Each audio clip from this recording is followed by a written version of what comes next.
What's going on, everybody? I want to welcome you back to Knicks Deli, baby. This ain't the full version of Knicks Deli. This is the Deli Run. But I wanted to talk my talk a little bit, and I want to talk about, I want to talk about Julius Randle. Yeah, he had a tough night last night, man. He just looked off. I could tell first early moves coming up against Embiid, it kind of looked like he was intimidated or he was trying to figure out how he was going to approach being inside the paint with Embiid there. So I think that threw him off his game a little bit. I think ultimately with the team kind of picking him up, he eventually kind of figured out, you know what, it may not be my night. And I don't have to do it. I just got to be out there to be a decoy a little bit, make moves when I need to, read the game, and let the game tell me what to do, in the words of our famous coach. But what I love is all the hate. I love all the hate. You know what? It's only appropriate. Coming from an ESPN, where they're like, you know what? And you know what? And it's Randle. Randle inconsistency. Listen, look, that's when you cover his game on a national televised game once every few weeks or once a month. All right. And then you put eyes on him and then you try to paint this narrative, this broad stroke narrative that's been with him over the past few years in this singular moment. Yes. Is he a beast during the regular season? Absolutely. Did he have hiccups in the playoffs? Yeah, absolutely.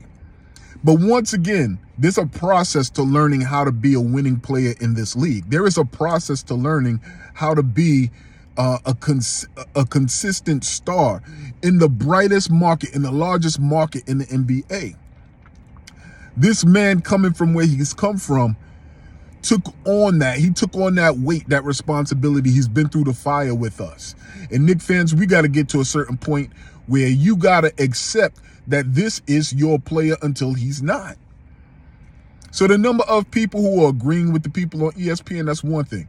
But it should be a family type of approach when you're dealing with Julius Randle. And I don't know about you and your family. I don't know about you and your siblings. But I'll tell you this much. We fight, and me and my siblings fought growing up 100%. We argued. We talked about each other 100%. But the moment we left that house, we could talk about each other, but ain't nobody else talking about each other. We could put hands on each other, within reason. But once you step out of that house, let somebody else try to put hands to you. No matter how much we're not on talking terms, no matter how much we got beef, let somebody else try to step to you and I'm not saying something. Knicks fans, when are you going to get to that point? ESPN is funny. These mother flippers are funny. You're not looking at the 20-something games in which this man has been dominating the season. Dominating his opponents. All-star or not. Barbecue chicken for everyone. Julius has been eating these opponents alive. So I'm proud of that young man, and he's earned an opportunity to have an off night like that. That's all right, big bro. You sit down. You have a seat. Yo, we're going to show you that this is part of a team. When you need stars, those stars will show up in the brightest spots. Get you a bucket, yes. The same description that Stephen A. applied to Donovan Mitchell. We need that guy to go in there and say, I'm going to get you this game. That's Jalen Brunson. What are you talking about? What are you talking about? Julius Randle on any given night is a mismatched nightmare for the opposing team. You let them give you the okie doke, the media, and try to describe him any other way. You let these opps try to make you feel as if he don't belong. And you know what? I didn't watch that Malika Andrews interview with Julius. I just can't support anything Malika Andrews does. But I did catch the clip.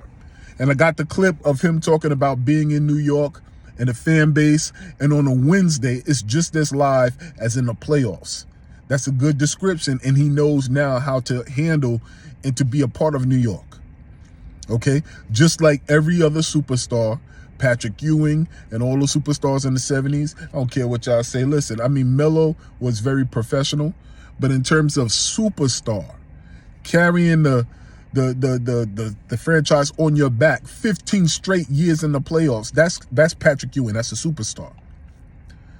So you got to learn how to move as a superstar in this league. Since Julius has been here 3 years in the playoffs,